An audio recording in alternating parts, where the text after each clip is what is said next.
Seat belt बांध लीजिए, हम कुछ ही देर में लैंड करने वाले हैं। लांसा फ्लाइट 508 विमान के स्पीकर पर कप्तान की ये आवाज गूंजती है और 17 साल की एक लड़की जूलियाने जो उस फ्लाइट पर सवार थी खिड़की से बाहर का नजारा देख रही है। बगल में उसकी माँ बैठी है। दोनों अपने परिवार के साथ क्रिसमस मनाने जा रहे हैं, लेकिन तभी अचानक खिड़की के बाहर के सफेद बादलों की जगह आ जाते हैं विशाल तूफानी बादल। कुछ ही सेकंड्स में विमान जोर जोर से हिलना शुरू कर देता है। विमान में सवार सभी यात्रियों के चेहरे से खुशी और हंसी गायब हो जाती है। प्लेन लगातार हिल रहा था और आसमान से लगातार बिजलियां गिर रही थी और तभी तेज आवाज आती है। एक भयानक धमाका होता है। विमान के अंदर चीख पुकार मच जाती है। ऑक्सीजन मास्क नीचे गिरने लगते हैं। लगेज कंपार्टमेंट खुल जाते हैं। अफरा तफरी मच जाती है चारों तरफ। वो लड़की घबरा कर अपनी माँ का हाथ पकड़ लेती है, लेकिन अगले ही पल उसे कुछ अजीब महसूस होता है। उसके पैरों के नीचे फर्श ही नहीं था। ये पूरा विमान हवा में टूट चुका है। वो अपनी सीट के साथ हजारों फीट की ऊंचाई से नीचे गिर रही है। चारों ओर सिर्फ हवा का भयानक शोर है। टूटते विमान के टुकड़े हैं उसके चारों तरफ और नीचे है दूर दूर तक फैला अमेज़न का घना जंगल। उस लड़की को एक पल के लिए तो समझ में ही नहीं आया कि कहीं वो कोई सपना तो नहीं देख रही या सचमुच के मौत उसकी तरफ बहुत तेजी से बढ़ रही है। ये सारी घटना कुछ ही मिनटों के अंदर हुई थी। वो लड़की समझ ही नहीं पाती कि उसके साथ क्या हुआ है और अचानक उसकी आंखों के सामने अंधेरा छा जाता है। वो बेहोश हो जाती है। पेरू की राजधानी लीमा का एयरपोर्ट यात्रियों से भरा हुआ था। 17 साल की जूलियाने कोएप्के अपनी मां मारिया के साथ लांसा फ्लाइट 508 में सवार होने वाली थी। जूलियाने जा रही थी अपने पिता से मिलने, जो कि अमेज़न के वर्षा वनों में रिसर्च कर रहे थे। और इन दोनों माँ बेटी को, या कहें तो उस विमान में सवार होने वाले किसी भी यात्री को, इस बात का कतई अंदाजा नहीं था कि उनकी ये यात्रा दुनिया के सबसे ज्यादा बड़े और भयानक विमान दुर्घटनाओं में से एक होने वाली है। जूलियाने काफी देर तक बेहोश रही। कुछ देर बाद जब उसकी आंख खुलती है तो ना वो किसी अस्पताल में होती है, ना ही उसके आसपास होती है कोई रेस्क्यू टीम जो उसकी मदद कर पाए। वो अकेली है अमेज़न के घने जंगलों के बीचों बीच। और इस लड़की के साथ आगे वो होता है जिसे जानकर तुम्हारे रोंगटे खड़े हो जाएंगे। ये केवल एक सर्वाइवल का इंसिडेंट नहीं है, बल्कि ये एक चमत्कार की कहानी है जिसे पहली बार सुनने वाला शायद ही इस पर यकीन कर पाएगा। एक ऐसी लड़की जो पहले आसमान से गिरी और फिर दुनिया के सबसे खतरनाक जंगलों में 11 दिनों तक अकेले जिंदा रहने के लिए उसने जी जान लगा दी। उसके साथ क्या क्या हुआ, उसने क्या क्या झेला और कैसे वो इस नरक से बाहर निकली, ये कहानी है जूलियाने कोएप्के की, मानव इतिहास की सबसे अविश्वसनीय सर्वाइवल स्टोरीज में से एक। तो अगर तुम्हें लगता है कि तुम्हारी लाइफ में प्रॉब्लम्स चल रही हैं, तो जरा एक बार इस घटना के बारे में जान लो, क्योंकि जूलियाने के साथ जो कुछ भी हुआ ना, वो जानने के बाद तुम्हें अपनी लाइफ बहुत ज्यादा आसान लगने लगेगी।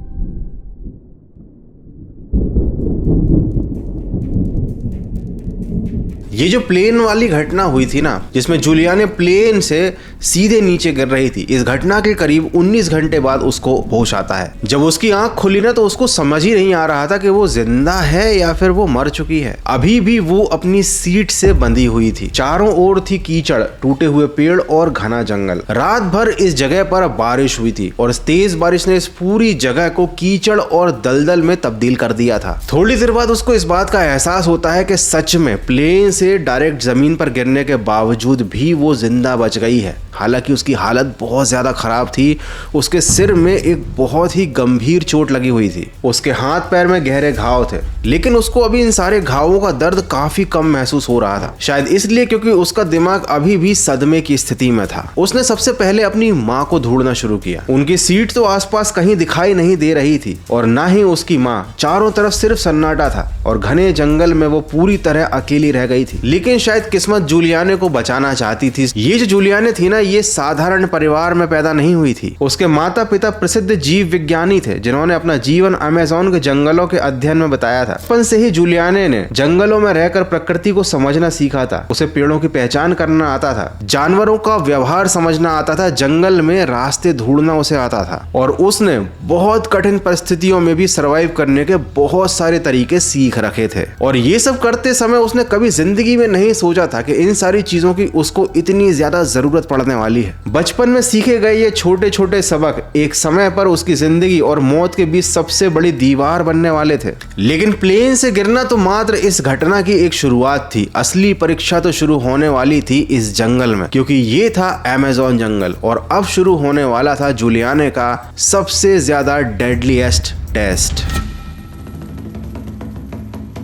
जूलियाने के सामने अभी सबसे बड़ा सवाल ये था कि आखिर वो अभी है कहाँ। चारों तरफ नजर दौड़ाने पर उसे सिर्फ टूटे पेड़, विमान के मलबे और घने अमेज़न का जंगल दिखाई दे रहा था। न आसपास कोई इंसान था, न ही कोई आवाज थी। घायल होने के बावजूद भी उसने धीरे धीरे आगे बढ़ना शुरू किया और अपनी माँ को पुकारना शुरू किया, लेकिन जवाब में केवल जंगल की खामोशी ही सुनाई दे। थोड़ी देर आगे बढ़ने के बाद उसने इस बात को तय कर लिया कि अब अगर उसे इस जंगल में जिंदा बचना है तो उसे यहाँ से बाहर निकलना ही पड़ेगा। हालांकि उसके पैर में भी बहुत गंभीर चोट लगी थी और वो घिसट घिसट कर आगे बढ़ रही थी, लेकिन उसके दिमाग में कुछ बातें बिल्कुल साफ थी। ये वो बातें थी जो उसे बचपन में उसके माँ बाप ने सिखाई थी, जिनमें सबसे पहली बात ये थी कि जंगल में कभी भी बिना निशान छोड़े आगे नहीं बढ़ना चाहिए। वो चलते चलते जहाँ से भी गुजर रही थी, पेड़ों पर वो निशान बनाती जा रही थी, ताकि अगर वो जंगल में भटक जाए तो उसे वापस लौटने का रास्ता मिल सके।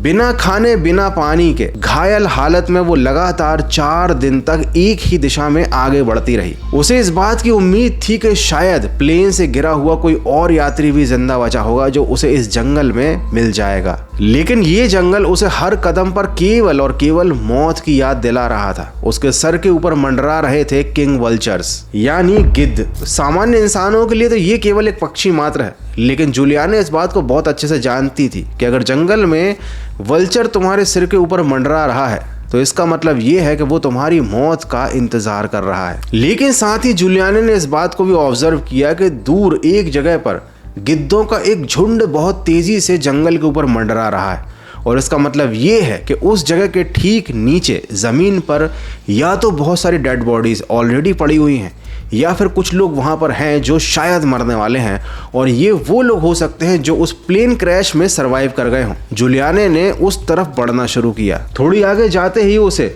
विमान की सीटों की एक और कतार दिखाई दी, जिनमें 3 लोगों के शव फंसे हुए थे और उनमें से थी एक महिला।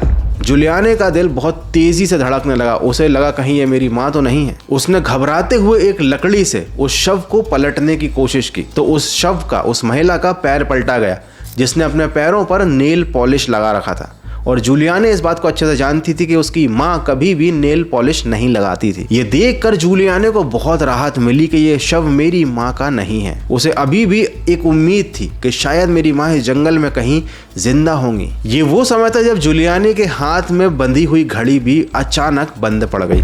उसके पास अब समय देखने के लिए भी कोई साधन नहीं बचा था। ये तारीख थी 28 दिसंबर। पास में ही जूलियाने को बहते हुए पानी की हल्की सी आवाज सुनाई दी। वो बहुत अच्छे से जानती थी कि अगर जंगल से बाहर निकलना है तो किसी भी पानी के सोर्स के साथ साथ चलते जाओ। यहाँ सरवाइव करने के चांस भी बढ़ जाते हैं, और जंगल से बाहर निकलने का ये एक बहुत अच्छा तरीका होता है, क्योंकि छोटी छोटी नदियां जाकर एक बड़ी नदी में मिलती हैं और हमेशा बड़ी नदी के आसपास इंसानी बस्ती मिल ही जाती है। हालांकि ये रास्ता भी आसान नहीं होता। अमेज़न को दुनिया के सबसे ज्यादा घने और खतरनाक जंगलों में गिना जाता है। यहाँ सैकड़ों प्रजातियों के जहरीले सांप, कीड़े, मगरमच्छ और दूसरे शिकारी जीव रहते हैं। इसीलिए हर कदम रखने से पहले जूलियाने लकड़ी से जमीन को टटोलती थी कि कहीं घास में कोई सांप तो नहीं छिपा है। उसने पानी की धारा के साथ धीरे धीरे बढ़ना शुरू किया। उसे मालूम था कि पानी में बड़े बड़े सांप भी हो सकते हैं, मगरमच्छ उस पर हमला भी कर सकते हैं, जहरीली मछलियां भी उसे काट सकती हैं, लेकिन वो ये बात अच्छे से जानती थी कि पानी में जो खतरा है वो जमीन वाले खतरे से तो कम ही है। कुछ दिन तक वो लगातार इसी रास्ते पर चलती रही और एक दिन उसे ह्वाजिन नाम के एक पक्षी की आवाज सुनाई दी। ये पक्षी बड़े खास होते हैं क्योंकि ये बड़ी नदियों के किनारे ही पाए जाते हैं। अब जूलियाने ने अपना रास्ता बदल दिया। वो इस पक्षी की आवाज की दिशा में बढ़ने लगी, इस उम्मीद में कि इस दिशा में उसे कोई बड़ी नदी मिल जाएगी और वहां पर बढ़ जाएगी इंसानों के मिलने की संभावना। इस पूरी जर्नी के दौरान कई बार बड़े बड़े हेलीकॉप्टर उसके सिर के ऊपर से निकले। वो लोग सरवाइव किए हुए लोगों को ढूंढ रहे होंगे, लेकिन इस घने जंगल में जूलियाने पर किसी की नजर नहीं पड़ी। उसने कई बार हेलीकॉप्टर्स को सिग्नल देने की भी कोशिश की, लेकिन उसके सिग्नल इतने सफिशिएंट नहीं थे कि कोई हेलीकॉप्टर इतनी ऊंचाई से उसे देख पाए। ये सिलसिला कुछ दिन तक तो चला, लेकिन उसके बाद रेस्क्यू करने वाले लोग भी समझ गए कि यहाँ कोई बचा नहीं होगा, तो उन्होंने भी यहाँ पर धीरे धीरे आना बंद ही कर दिया था। और जब जूलियाने ने इस बात को ऑब्जर्व किया कि हेलीकॉप्टर्स की आवाज अब आनी कंप्लीटली बंद हो चुकी है, शायद लोगों ने अपना रेस्क्यू का अभियान, मतलब ये जो खोज थी, वो बंद कर दी है, तो उसने भी थोड़ी सी हिम्मत तो हार ली थी। उसे भी लगने लगा था कि शायद अब मैं इस जंगल से कभी बाहर निकल नहीं पाऊंगी। उसे तो पता भी नहीं था कि वो दुनिया के किस कोने में आकर गिरी है। लगातार कई दिनों तक उसने कुछ भी नहीं खाया पिया था। हालांकि उसे इस बात की पूरी जानकारी थी कि जंगल में भोजन और पानी कैसे मिल सकता है, कौन कौन से पेड़ों के फलों को और पत्तियों को खाया जा सकता है। लेकिन अफसोस जूलियाने के पास ना कोई हथियार था, ना चाकू था, तो ना वो शिकार कर सकती थी और ना ही अपने लिए वो सफिशिएंट कुछ खाने का जुटा पा रही थी। और इस तरह लगातार भूखे प्यासे दिन रात आगे बढ़ने की वजह से उसकी हालत बहुत ज्यादा बिगड़ रही थी। धीरे धीरे उसका शरीर जवाब देने लगा। उसके हाथ में एक बहुत गहरा घाव था जिस पर लगातार मक्खियां मंडरा रही थीं। मक्खियों ने उस घाव के अंदर अंडे दे दिए और उन अंडों से निकलने वाले लार्वा लगातार जूलियाने के मांस को अंदर से खाना शुरू कर चुके थे। ये दर्द बहुत ही ज्यादा असहनीय था, लेकिन जूलियाने के पास इससे निपटने के लिए कुछ भी तो नहीं था। न कोई दवाई थी, न कोई एंटीबायोटिक था, न कोई ऐसी चीज थी जिससे वो अपने घाव को साफ कर सके और उन लार्वास को अपने शरीर से बाहर निकाल सके। उसमें चलने की ताकत जब खत्म हो जाती थी तो वो नदी के पानी में अपने शरीर को यूं ही छोड़ देती थी। वो पानी के बहाव के साथ बहती हुई आगे चलती जाती,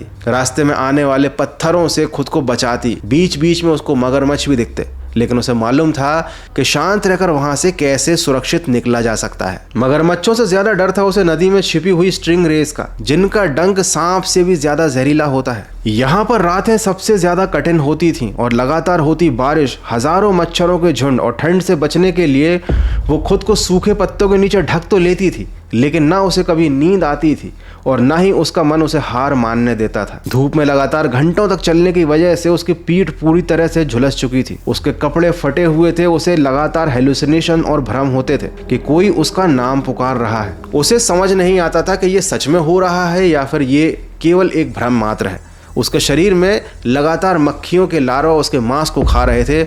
उसके घाव की स्थिति बद से बदतर होती जा रही थी। 10वें दिन लगभग बेहोशी की हालत में बहते बहते उसकी नजर नदी के किनारे खड़ी एक छोटी सी नाव पर पड़ती है। पहले तो उसको लगा कि शायद ये उसका कोई एक और भ्रम है, लेकिन जब उसने उस नाव को खुद से छू कर देखा तो उसे यकीन आ गया कि आसपास कोई इंसान हो सकता है। उसे एक पगडंडी दिखाई दी। वो जैसे तैसे लड़खड़ाती हुई उस तरफ बढ़ने लगी। कई घंटों की मशक्कत के बाद वो ऊपर एक जगह पर पहुंची जहां पर लकड़ी की एक छोटी सी झोपड़ी थी। हालांकि वो झोपड़ी पूरी तरह से सुनसान थी, वहां पर कोई भी नहीं था, लेकिन फिर भी एक उम्मीद की किरण तो जाग चुकी थी। झोपड़ी के अंदर उसे एक ईंधन का डब्बा मिलता है। उसको अपने पिता की एक बात याद आ गई कि परिवार के कुत्ते को जब घाव हो जाते थे उसके पिता उस घाव पर ईंधन डाल देते थे, जिससे उस घाव को सड़ने से रोका जाता था और उसके अंदर जो लार्वा थे वो बाहर निकल जाते थे। तो जूलियाने ने भी वही तरीका अपनाया। उसने अपने घाव पर ईंधन डाला और कुछ ही देर में एक एक करके कुल 35 लार्वा बाहर निकल आए। दर्द तो हुआ, लेकिन घाव के और ज्यादा सड़ जाने से तो यह बेहतर ही था, क्योंकि अब उसका घाव और ज्यादा खराब होने से बच जाएगा। उसे और ज्यादा इन्फेक्शंस नहीं होंगे।